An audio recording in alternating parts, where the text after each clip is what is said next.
तो यार कई लोग मुझसे पूछते रहते हैं कि आपका जर्मन लेवल क्या है, आपने इंडिया में कहाँ से सीखी या हम कहाँ से सीखना स्टार्ट करें अगर हम आना चाह रहे हैं। सो हाय गाइस, तो आज मैं अपनी जर्मन लैंग्वेज जर्नी शेयर करने वाला हूँ। मैंने A1 से C1 तक कैसे किया, कहाँ से किया, इंडिया में मैं कहाँ तक करके आया था और फिर यहाँ पे कैसे क्या क्या चीज़ों ने मेरी जर्मन इंप्रूव करी। तो यार मेरी लैंग्वेज जर्नी स्टार्ट हुई थी दिल्ली से। इंडिया में मैं दिल्ली का ही हूँ, तो मैंने वहीं पे एक ऑफलाइन बैच ले रखा था उस इंस्टीट्यूट में, और मैंने A1 से B1 तक वहीं से किया। यार स्टार्टिंग में जैसा मैं बताऊँ तो स्टार्टिंग में ओके ओके लगती थी, इतनी हार्ड नहीं लगती थी। बट धीरे धीरे जब ग्रामर वगैरह आई, आर्टिकल्स आए, अजीब मैं मुश्किल भी नहीं कहूँगा बट याद नहीं रहते थे यार किसके साथ क्या लगेगा। और जो सीख रहे होंगे उन्हें ये पता होगा, याद नहीं रहते हैं शुरू में कि किसके साथ कौन सा आर्टिकल जाएगा। ग्रामर भी थोड़ी सी अलग थी इंग्लिश के कंपैरिजन में, वर्ड्स काफ़ी डिफरेंट थे।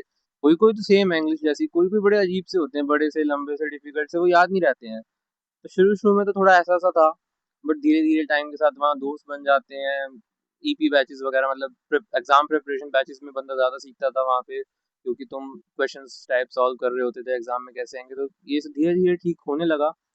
फिर B1 के टाइम पे मेन यार A1 A2 बेसिक्स हैं, मतलब तुम वर्ड सीख रहे हो, ग्रीटिंग सीख रहे हो, अपना एक इंट्रोडक्शन देना, यही सब थोड़ा बहुत है। मेन लैंग्वेज आई थी B1 में। थोड़ा सा मतलब चेंज मेरे को B1 में लगा था। A1 A2 तक आया तो ठीक ही तो है यार, जर्मन इतनी भी मुश्किल। बट फिर आया B1। B1 ने बताई भाई, B1 से मेरे को थोड़ा लगने लगा कि हाँ इतनी इजी नहीं है जितना लग रहा है। यार B1 थोड़ा सा हार्ड था मेरे लिए। ग्रामर प्रॉपर एग्जाम उसका जो होता है इतना मतलब इजी होता है, बट इतना नहीं होता है कि हल्के हल्के में मतलब निकल जाए, उसके लिए पढ़ना पड़ता था। तो मैंने यार अक्टूबर में अपनी लैंग्वेज स्टार्ट की थी, और मैंने मार्च में, मुझे याद है, मैंने दो मॉड्यूल्स मेरे दिल्ली में थे, और बाकी के दो मॉड्यूल्स के लिए मैं कोलकाता गया था क्योंकि दिल्ली में सीट्स नहीं बची थी। तो मतलब 6 महीने के टाइम के अंदर मैंने A1 से B1 किया था, और मेरे सारे एग्जाम्स क्लियर भी हो गए थे यार पहली बारी में। बट सच बताऊं तो B1 के टाइम में पढ़ा था। मेरे जैसा बंदा, मैं लैंग्वेजेस में सही बताऊं मैं इतना अच्छा नहीं हूँ। मैं मतलब इंग्लिश में भी अच्छा हूँ, बट बहुत अच्छा नहीं कहूँगा यार। कई लोग होते हैं जो लैंग्वेजेस में सही में बहुत अच्छे होते हैं, ज़्यादा पढ़ते नहीं, उन्हें अपने आप चीज़ें आ रही होती हैं। मैं वैसा नहीं हूँ, मेरे को टाइम लगता था, टाइम देना पड़ता था। बाकी कुछ चीज़ों में अच्छा हूँ, बट लैंग्वेज मेरी इतनी वो चीज़ नहीं है। सर यही कहूँगा, आपको अपना लेवल पता ही रहता है जैसे भी आप कर रहे हो। तो B1 का अगर आपका एग्जाम निकाल क्या है, मतलब बैचलर्स के लिए आ रहे हो, मास्टर्स के लिए आ रहे हो, तो उन चीज़ों पे भी डिपेंड करता है। मैं बैचलर्स के लिए आया था, तो मुझे B1 चाहिए था कम से कम, B1 B2 जो भी यहाँ अपने स्टूडेंट को स्कूल के लिए। मास्टर्स के लिए आ रहे हो, रिक्वायरमेंट होती नहीं है, और लोग सीखते भी नहीं है, और ये सबसे बड़ी गलती है उनकी। तो यार अगर तुम मास्टर्स के लिए भी आ रहे हो और तुम्हारा कोर्स इंग्लिश में है, तुम जर्मन नहीं सीख रहे हो, ये एक गलती है। उस टाइम मन नहीं करते कि यार क्यों ही ज़रूरत है, वीज़ा आ गया, एडमिशन आ गया, नहीं सीखते। बट टाइम है तो सीख लो, क्योंकि यहाँ आके दिक्कत होती है। मैंने कई लोगों को देखा है, उनको कई दिक्कत हो रही है, लाइक जॉब्स नहीं मिलती, नॉर्मल कॉन्वर्जेशन नहीं कर पाते, वो लोग बाहर जाते हैं, उन्हें समझ नहीं आ रहा होता है लिखा क्या है, कहाँ जाना है, कैसे क्या करना है, कुछ नहीं उन्हें पता लग रहा होता हर बार। किसी से या तो इंग्लिश में पूछो या गूगल खोल के फिर पता करो ये क्या हो रहा है, स्कैन करो ये सब क्या लिखा है। तो मैं वही कहूँगा, अगर मास्टर्स भी तुम्हारा गोल है, मास्टर्स के लिए आ रहे हो आप लोग, तो थोड़ी बहुत बेसिक सीख के आओ। A2 B1 तक, A1 A2 तो मिनिमम सीख के आओ। B1 भी मैं कहूँगा टाइम है तो यार सीख लो। B1 से ज़्यादा आप लोगों को सही में रिक्वायरमेंट नहीं है। B1 में आप लोग इनफ कर लोगे जो कुछ ज़रूरत है। और बाकी मेरा जो सीन है, मैं वापस अपने पे आता हूँ कि मैंने B1 तक इंडिया में किया। मैं मार्च तक मेरा B1 क्लियर हो चुका था, अप्रैल में रिजल्ट आ गया था। उसके बाद मुझे भी एडमिशन मिल गया। एडमिशन मिलने के बाद वही सेम चीज़ की, अब तो मिल गया, अब आगे क्यों ही सीखनी। अब जाना है, वीज़ा वीज़ा के लिए अप्लाई किया B2 तक का, जबकि मैंने बैच ले रखा था अपना। मैंने नहीं सीखी, मेरी गलती थी थोड़ी सी वो। बट फिर यहाँ के जो मेरा कोर्स था, यहाँ पे B2 और C1 दोनों इंक्लूड थे मेरे कोर्स में, तो मैंने यहाँ की सीखी। सही बताऊँ तो यार बुक से ज़्यादा मेरे को पर्सनली यहाँ लोगों से बात करके बेटर समझ आई है, मेरी जर्मन ज़्यादा इम्प्रूव हुई है, क्योंकि बोलना और सुनना ही मेन चीज़ है। जो आप लोग करते हो लिखना विखना तो यार पेपर के टाइम ही करना होता है, इतना ज़रूरी नहीं होता है। बट बोलना सुनना और समझना भी कहूँगा, बट बोलना सुनना तो मेन चीज़ है यार। तो मेरी जॉब से मेरी जर्मन काफ़ी इम्प्रूव हुई। B2 C1 मैंने यहाँ किया, यहाँ के लैंग्वेज स्कूल से किया था, मेरे पढ़ाई में इंक्लूड था, वो फ्री था उस टाइम। तो मेरा C1 का एग्ज़ाम भी निकल गया, बट उसके लिए मुझे 2 अटेम्प्ट लग गए थे। C1 सच में भाई काफ़ी ज़्यादा डिफिकल्ट था B1 के कंपैरिजन में, मतलब उसमें तो तुम्हें होना पड़ेगा अच्छा, उसमें काफ़ी मेहनत करनी पड़ी थी मुझे पर्सनली C1 के लिए। और इसके अलावा इसके बाद C1 के बाद भी मैं ये नहीं कहूँगा कि मैं बहुत अच्छा हो गया था, फ्लुएंट हो गया था, मैं था ठीक ठाक था, बात कर लेता हूँ सबसे, अभी भी कर लेता हूँ। बट मेरी मेन आई थिंक लैंग्वेज जो है मेरी रेस्टोरेंट जॉब के बाद बदली, क्योंकि मैं वहाँ अपने कलीग्स वगैरह जो थे, दोस्त वहाँ जो थोड़े बहुत बने, उनसे बातें करता था, कस्टमर से मैं वहाँ बातें करता था। तो यार कॉन्वर्जेशन से ना कई नए नए वर्ड्स पता लगते हैं। एक तो जो हम लैंग्वेज पढ़ते हैं वो थोड़ी सी अलग होती है, लाइक हम पढ़ते हैं तरीके से, लाइक जो यहाँ स्ट्रीट लैंग्वेज होती है वो थोड़ी अलग होती है। लाइक अभी आप पढ़ोगे वी गेट एस इन वगैरह ऐसे करके कि हाउ आर यू, यहाँ इतना ऐसे नहीं बस किताब ये सब ना, ऐसे ऐसे करके जो यहाँ की वो होती है, जैसे हिंदी भी ऐसे कह लें, अगर हम जो स्कूल में प्रॉपर बुकिश लैंग्वेज पढ़ते हैं वो थोड़ी सी अलग होती है, जो हम आपस में बात करते हैं वो थोड़ा तरीका अलग होता है कि हाँ भाई क्या हाल चाल, इस तरीके से बात करते हैं। ऐसे कोई स्कूल बुक्स में नहीं होता कि हाउ आर यू को हाउ हाँ भाई क्या हाल चाल। तो ये सब रहते रहते बात करते करते आती है। मैं अभी भी मैं ये नहीं कह सकता अच्छे से कि मैं बहुत फ्लुएंट हूँ, मुझे हर एक एक वर्ड समझ आता है, मैं बहुत अच्छे से सबसे बात कर सकता हूँ, नहीं। Still I am learning. 3 4 साल हो चुके हैं मुझे यहाँ पे। बट ये है कि मैं कॉन्वर्जेशन अब किसी से भी कर सकता हूँ, मुझे समझ आ जाती है सामने वाले की बात, खुद को समझा पाता हूँ अच्छे से। सारे वर्ड्स नहीं आते हूँ फिर भी समझाने का तरीके कई होते हैं यार, कैसे ना कैसे करके बंदा समझा देता है। और अगर आप लोग अपनी लैंग्वेज स्टार्ट करने की सोच रहे हो, तो यार अगर बिल्कुल ही नहीं सीखी है तो थोड़ा बहुत स्टार्ट कर दो यूट्यूब वगैरह से, ड्यूलिंगो से थोड़ा बहुत बेसिक्स वगैरह आप लोग स्टार्ट कर सकते हो। और उसके बाद प्रॉपर अगर सीखनी है, थोड़ा बहुत बेसिक्स आ गया, आ बे से इनका अल्फाबेट वगैरह बेसिक बेसिक जो भी है, उसके बाद एक बैच लो तो मैं कहूँगा वो बेटर। मैं प्रेफर वही करूँगा।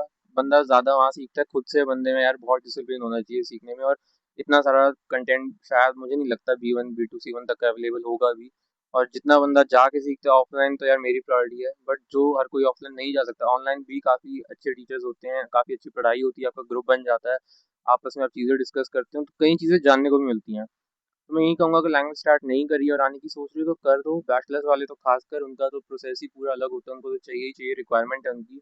आई थिंक B1 B2 तो स्टूडेंट को लिख के एग्जाम से पहले भी चाहिए, तो मैं अपना अप्रूव के लिए। और जो मास्टर्स वाले हैं, आई नो तुम्हें ज़रूरत नहीं है, but still I would say start कर दो अगर टाइम है। बेसिक बेसिक आप लोग कर सकते हो, बाकी मैं इस वीडियो के एंड में आपको बता दूंगा कि अगर जो मैं रिकमेंड कर सकता हूँ आप लोग जर्मन कहाँ से सीख सकते हैं। जो हम लोग यहाँ रह रहे हैं, लाइक मैं C1 हूँ, मेरा एक दोस्त है उसकी लैंग्वेज C1 है, बट वो C1 से भी काफ़ी अच्छा है। वो वही वाला बंदा है जो मैं कह रहा था कि कई लोग लैंग्वेजेस में अपने आप अच्छे होते हैं, तो वो भी सिखा सकता है। मैं शायद B1 तक, बाकी आई नो सम टीचर्स जो कि ऑनलाइन बैचेस ले रहे हैं जो कि अच्छे हैं।